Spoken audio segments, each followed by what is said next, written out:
Good morning, students. Now, today's part is the next part of electrochemistry is applications of Nernst equation. Yesterday, we have already seen the electrode potential, cell potential, standard cell potential, and the representation of galvanic cell, nickel half cell, and aluminum half cell, oxidation half reactions of nickel half cell, and reduction half reaction of nickel half cell. Then next, electrode potential, cell potential, standard cell potential, that is electromotive force. पुढचा part होता Nernst equation, the dependence of cell potential, the dependence of the concentration of solution depends on cell potential and the dependence of cell potential is given by Nernst equation. Nernst equation is E cell is equal to E0 cell minus NF upon minus RT upon NF log to the base 10 concentration of product divided by concentration of reactant. This is known as Nernst equation, and at 298 Kelvin, that is at 25 degrees Celsius, RT upon 2.303 RT upon F, it is equal to 0.0592. Okay. Now the applications of Nernst equation. Nernst equation is used to determine the cell potential. Nernst equation is used to determine cell potential. Calculation of cell potential, first application. Nernst equation can be used to calculate the cell potential. Consider the cell. Here cell is given, cadmium half cell, that is cadmium. Single vertical line CD, single vertical line CD plus 2, double vertical line, single vertical line represents, what is the meaning of single vertical line? Single vertical line represents there is a direct contact between metal electrode and solution, and double vertical line represents the two aqueous solutions are connected by salt bridge. So here the cell is given. Consider the cell, cadmium single vertical line, cadmium plus 2, double vertical line Cu plus 2, single vertical line Cu. The cell reaction is written as oxidation half reaction and reduction half reaction. Oxidation half reaction take place at anode and reduction half reaction take place at cathode. So therefore oxidation is take place at cathode electrode and reduction is take place at copper electrode. So therefore oxidation means loss of electron and reduction means gain of electrons. So therefore CD gives CD plus 2 electrons, and reduction of reaction Cu plus 2 electron gives Cu. Okay. So 2 electrons will get cancelled. 2 electrons इथे balance झालेले आहेत, त्यामुळे reaction direct add केली तरी चालेल. काल आपण पाहिलं 2 इलेक्ट्रॉन बॅलन्स झाले नव्हते तेव्हा ॲल्युमिनियमला 2 ने मल्टिप्लाय केलेलं आणि निकेलला 3 ने मल्टिप्लाय केलेलं, आणि 2 ने आणि 3 ने मल्टिप्लाय केल्यानंतर इलेक्ट्रॉन किती झालेले 6. So therefore here electrons are already balance. So therefore the net cell reaction is 2 electron will get cancelled. So therefore CD solid plus Cu plus 2 aqueous gives CD plus 2 plus Cu solid. Okay, this is the overall reaction. Here N is equal to 2. How many electrons are used for this reaction, for the half reaction? दोन्ही half रिॲक्शनसाठी किती electron use केलेले आहेत 2. So therefore N is equal to 2. N किती आहे 2. So at 25 degree Celsius the potential of cell is given by Nernst equation. 25 degree सेल्सियसला Nernst equation काय आहे? E cell is equal to E0 cell minus 0.0592 upon 2. इथे product कोण आहे? रिॲक्शनमध्ये product बघा कोण आहे? सॉलिडसाठी कॅडमियम हा सॉलिड आहे आणि कॉपर सॉलिड आहे. Cu प्लस 2 आणि CD प्लस 2 जे आयन्स आहेत त्यांचंच कॉन्सन्ट्रेशन घ्यायचं आहे, आणि सॉलिड असेल तर त्याची व्हॅल्यू 1 घ्यायची आहे.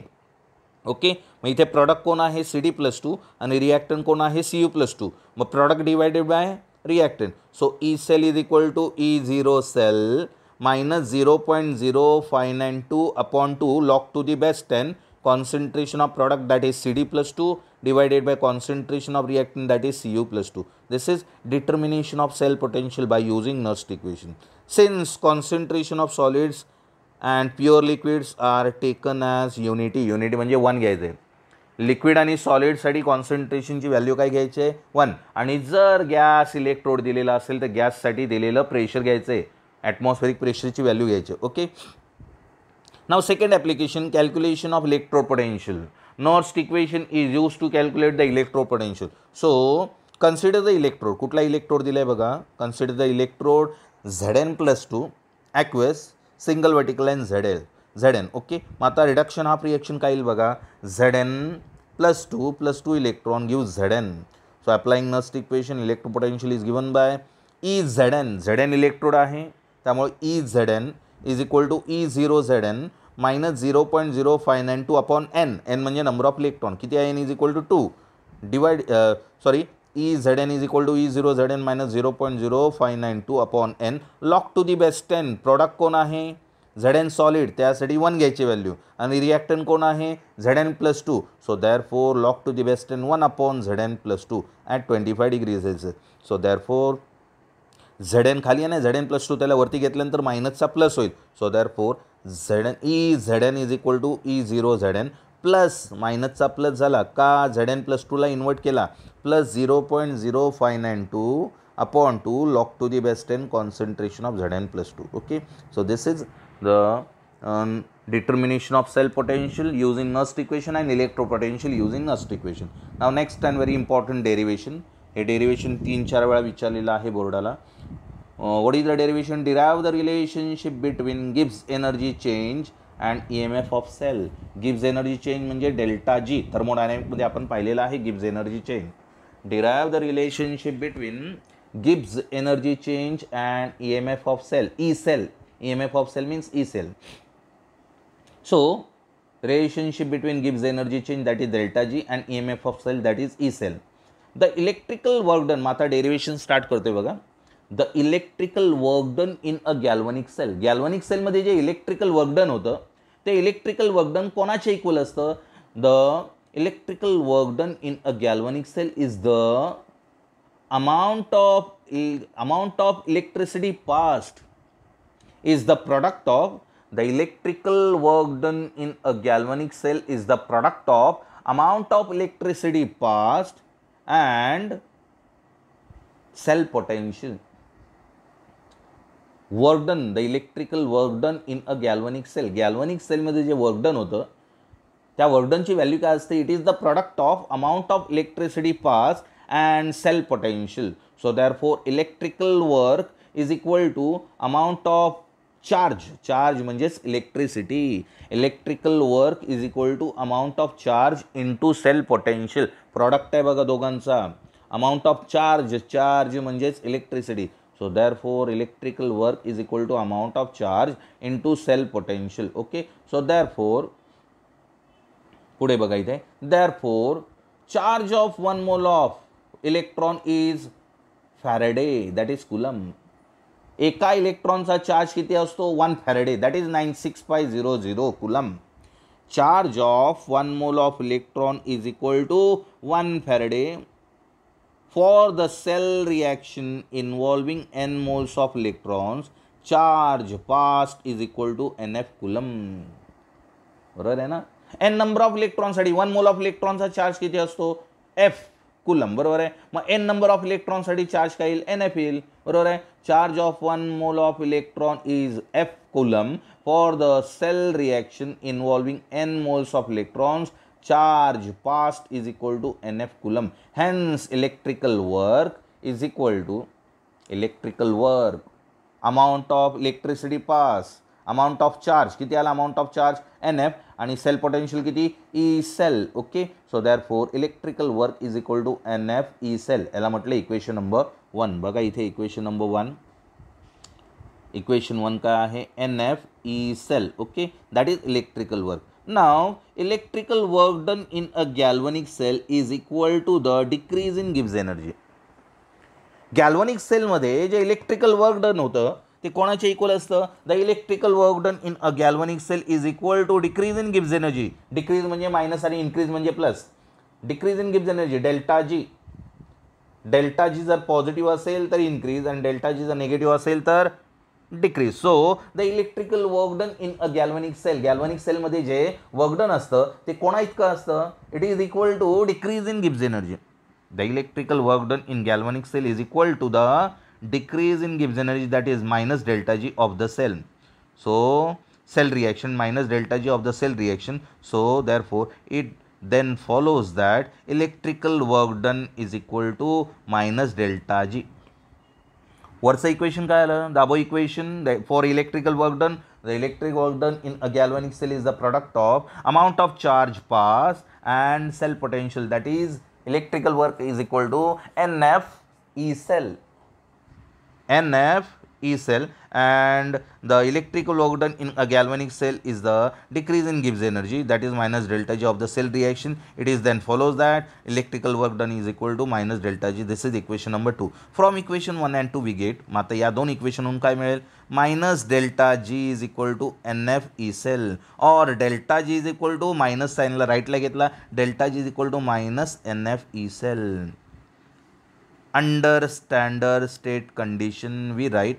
मग आता ही delta G is equal to minus N F E cell, मग स्टँडर्ड स्टेटला डेल्टा जी काय येईल, delta G zero. Under standard state conditions we write this equation becomes at standard state delta G is equal to minus NF E0 cell. Okay, so this is the relationship between Gibbs energy change and cell potential. Okay, next question is, using relationship between delta G0 of the cell reaction and the standard potential associated with it, how will you show that electrical potential is an intensive property?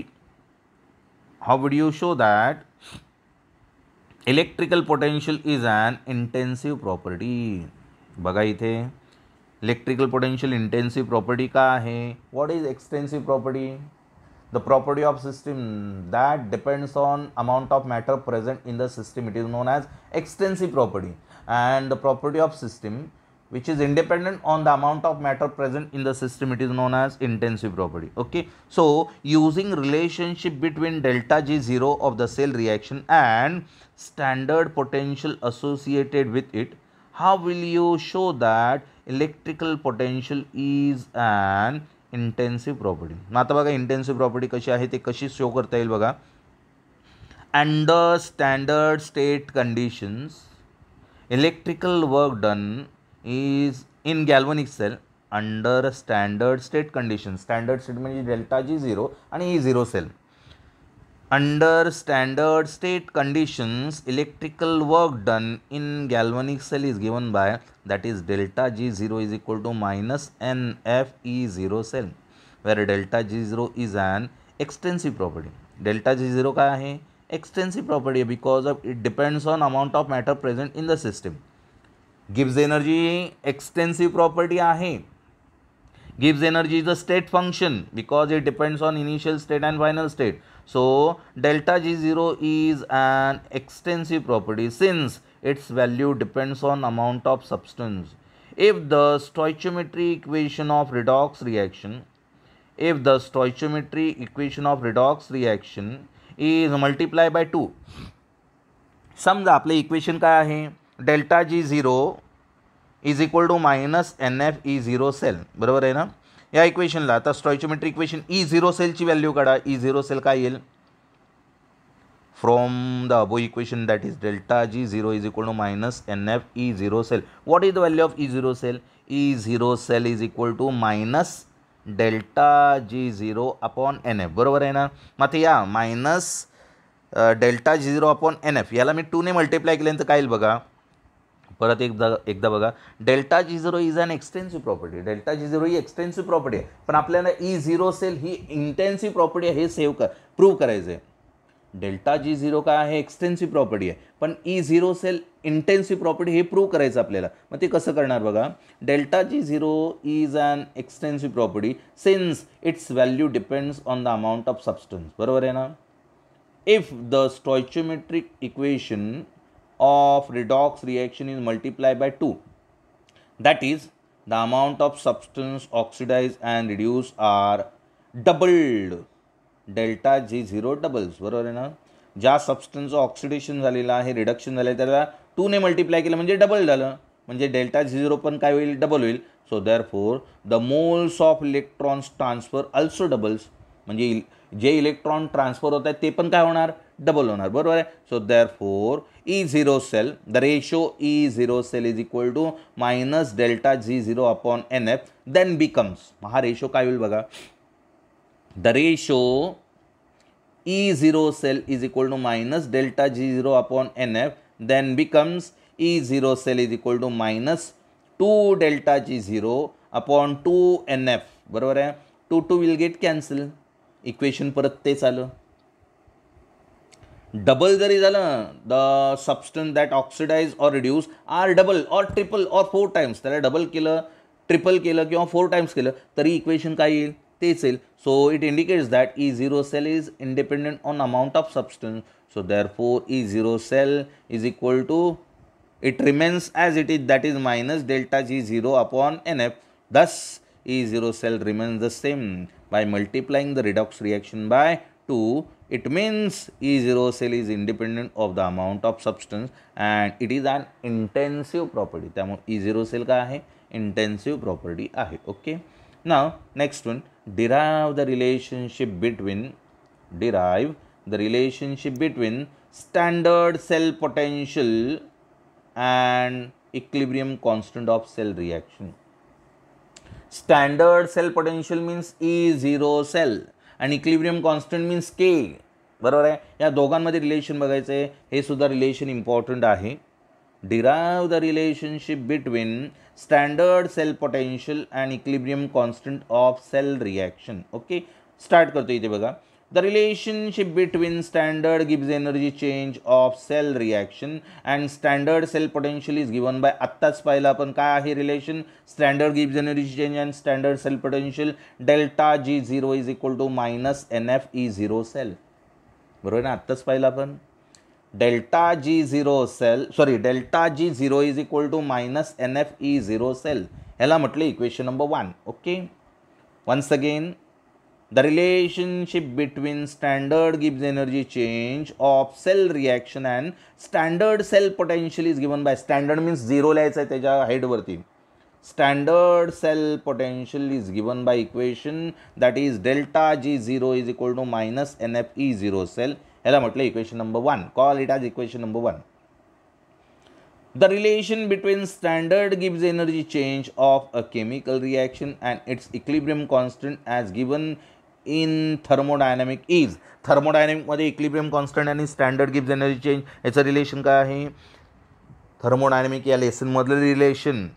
The relation between standard gives energy change of a chemical reaction and its equilibrium constant as given in thermodynamic is delta G is equal to delta G0 is equal to minus RT in K, natural log K. Delta G0 is equal to minus RT natural log K. ह्याला म्हटलं equation number 2. Combining equation 1 and 2. Combining equation 1 and 2 we have, या दोन्ही इक्वेशनला delta G0 में आलेला आहे. So therefore minus NF E0 cell, delta G cancel झालं कारण दोन्ही डेल्टा जीच्या व्हॅल्यू आहेत. So therefore minus NF E0 sale is equal to RT natural log K. बरोबर आहे. So therefore E0 sale is equal to NFला right hand साईडला आणि मायनस साईडला मायनस मायनस कॅन्सल आहे, दोन्हीकडे मायनस साईन आहे ते कॅन्सल झालं. So therefore E0 sale is equal to RT upon NF natural log K. Natural log in K means natural log K. So therefore natural logचं conversion log to the base 10 मध्ये करताना 2.303 ने multiply करावं लागतं. So therefore E0 cell is equal to 2.303 RT upon NF log to the base 10 K. Okay, here R is the gas constant, T is the temperature, N is the number of electrons required for the reaction and F is the Faraday, that is 96500. So therefore at 25 degrees Celsius ला काय value, at 25 degrees Celsius 2.303 RT upon F is equal to 0.0592. So therefore E0 cell is equal to 0.0592 upon N log to the base 10 K. Okay, that is at 25 degrees Celsius. Okay, आता मागचा problem बघूया. काय problem होता, मध्ये झालेला problem, Nernst इक्वेशनचा problem. काय दिले बघा, calculate the voltage of the cell, calculate the voltage of the cell SN plus 2 चं कॉन्सन्ट्रेशन आहे 0.02 मोलार, Ag plus 2 चं कॉन्सन्ट्रेशन आहे 0.01 molar, Ag solid at 25 degree Celsius. टेक्स्टबुकमध्ये दिलेलं आहे ते बघा व्यवस्थित. नस्ट इक्वेशनवरती प्रॉब्लेम आहे. ओके, दोनच प्रॉब्लेम आहेत, दोन प्रॉब्लेम घेतो आणि थांबतो मी. ओके, काय दिले बघा, सॉरी हां, कॅल्क्युलेट द वोल्टेज, वोल्टेज म्हणजे cell potential E cell. Calculate the voltage of the cell SN plus 2 0.02 molar single double vertical line, AG plus 0.01 molar single vertical line, AG solid at 25 degree Celsius. E0 SN दिलेला आहे. E0 SN is equal to E0 SN is equal to SN ची value किती दिले बघा, -0.136 volt. E0 SN दिलेला आहे -0. इथे व्यवस्थित दिसत नाही आहे, टेक्स्टबुकमध्ये तुम्ही बघू शकता. E0 SN is equal to -0.136 volt and E0 AG is equal to 0.800 volt. SN ची व्हॅल्यू मायनस आहे आणि AG ची व्हॅल्यू प्लस आहे. Okay, so first we write the cell reaction. आपल्याला आधी सेल रिॲक्शन लिहायला लागतील, कारण नस्ट इक्वेशनमध्ये N ची व्हॅल्यू माहिती असण्यासाठी आपल्याला ऑक्सिडेशन ऑफ रिएक्शन आणि रिडक्शन ऑफ रिएक्शन लिहावी लागेल. तर ऑक्सिडेशन कोणाचं होईल, SNचं. सो SNचं ऑक्सिडेशन कसं होईल बघा, SN solid gives SN plus 2, त्याचं कॉन्सन्ट्रेशन आहे 0.02 molar, gives by the loss of 2 electrons. Okay, oxidation of reaction. AG plus, AGला आपल्याला 2 ने मल्टिप्लाय करायला लागेल, कारण SNमध्ये SN किती इलेक्ट्रॉन लॉस करते, 2. बरोबर आहे. AG इलेक्ट्रॉन किती लॉस करेल, 1, कारण AG वरती चार्ज किती आहे, +1. बरोबर आहे. SNचा +2 आहे त्यामुळे 2 इलेक्ट्रॉन लॉस होतील. AG वरती +1 आहे त्यामुळे 1 इलेक्ट्रॉन, त्यामुळे 2 ने मल्टिप्लाय करायला लागेल. काय येईल बघा, 2AG प्लस, इथे दिलेलं नाही आहे, खाली मल्टिप्लाय केलेलं आहे. 2AG plus 2 electron gives 2AG solid. Okay, 2 ने तिथे मल्टिप्लाय केलेलं आहे. Okay, so net cell reaction काय येईल, SN plus 2AG plus 0.01 molar gives SN plus 2 0.02 molar plus 2AG solid. Okay, overall reaction आली. आता बघा, the cell potential is given by, cell potential कसं काढायचं आहे, आधी सेल पोटेन्शियल काढा.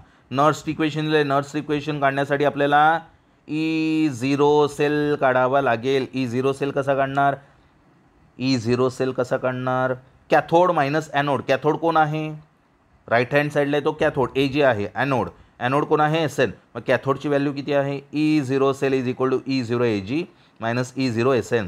सो E0 AG किती आहे, 0.8 आणि E0 SN किती आहे, -0.136. मग मायनस काय होईल, प्लस होईल. बरोबर आहे ना. अरे SNची व्हॅल्यू किती आहे, -0.136. मग काय येईल, मायनस प्लस होईल तो. So 0.8 volt plus 0.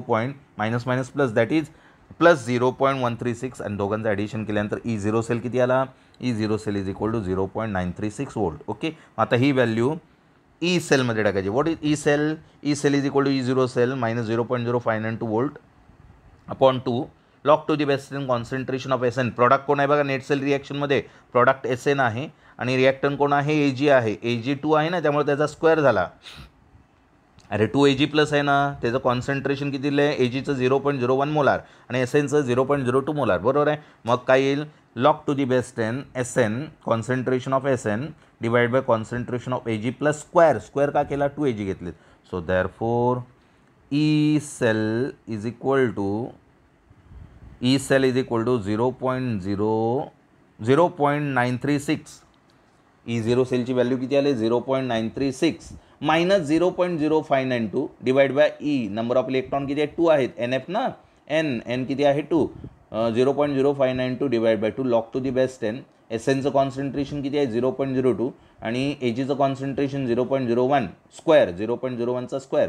So therefore E cell is equal to 0.936 volt minus 0.0592 volt divided by 2 log to the base 10, 0.02 divided by 0.0001.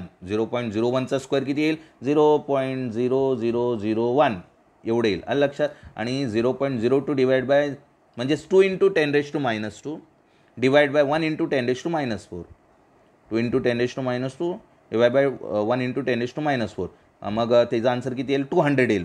So therefore log to the base 10 200 आणि 200चा लॉग, 200ची कॅरेक्टरिस्टिक 2 200ची characteristic 2 आणि 20चं log 3010. So therefore E cell is equal to 0.936 volt minus 0.0592 volt divide by 2 into 2.303 आणि 2.303ने multiply केल्यानंतर divide केल्यानंतर किती येईल. E cell is equal to 0.936 minus 0.0681 volt आणि सबस्ट्रॅक्शन केल्यानंतर किती येते 0.8679 volt. Okay, so this is the potential of this cell. Okay, आता दुसरी सेल दिलेला आहे ती तुम्ही याच पद्धतीने कॅल्क्युलेट करून बघा आन्सर येते की नाही बघा. ओके, कॉलेज सुरू झाल्यानंतर प्रॉब्लेम्समध्ये काही अडचणी असतील तर त्या मला नक्कीच विचारा. आलं लक्षात प्रॉब्लेम्स, कारण इथे प्रॉब्लेम्समध्ये लॉग अँटीलॉग यूज केलेले नाही आहेत, डायरेक्ट आन्सर दिलेले आहेत. त्यामुळे प्रॉब्लेम्समध्ये काही अडचणी असतील तर कॉलेज सुरू झाल्यानंतर मला नक्की विचारा. आणखीन आजपर्यंत शिकवलेलं जे काय आहे त्यामध्ये काही अडचणी असतील तर कॉलेज सुरू झाल्यानंतर विचारा, मला जेवढं शक्य होईल. कारण आता एवढा पोर्शन, आपला पोर्शन किती झाला आता हा 5वा लेसन आहे. 5वा लेसन सेक्शन 5 आणि सेक्शन सेकंडचे 2. केमिस्ट्रीचा सिलेबस वास्ट आहे आणि तो कंप्लीट करणं म्हणजे शक्य नाही आहे. आणि मी जो डिलीटेड पार्ट केलेला आहे सिलेबसमध्ये यावर्षी, जो डिलीट केलेला पार्ट आहे तो सुद्धा शिकवतो आहे मी. पूर्ण केमिस्ट्रीमध्ये जेवढं आहे तेवढं सगळं शिकवतो आहे. डिलीट केलेला पार्टसुद्धा मी शिकवत आहे. त्यामुळे एवढं परत रिव्हिजन करणं शक्य होणार नाही. पण तरीसुद्धा तुम्हाला काही थोड्याफार अडचणी असतील, ज्या काही मायनर म्हणजे ज्या महत्त्वाच्या आहेत त्या अडचणी जर असतील तर ते मला विचारा. बोर्डाला कुठले कुठले पार्ट इम्पॉर्टंट आहेत कुठले नाही ते मी तुम्हाला सांगणारच आहे झालेल्या लेसनपैकी. आणि काही अडचणी असतील तर मला नक्की विचारा. ओके, आजचा पार्ट आहे. ओके, आपण इथे थांबूया. थँक्यू.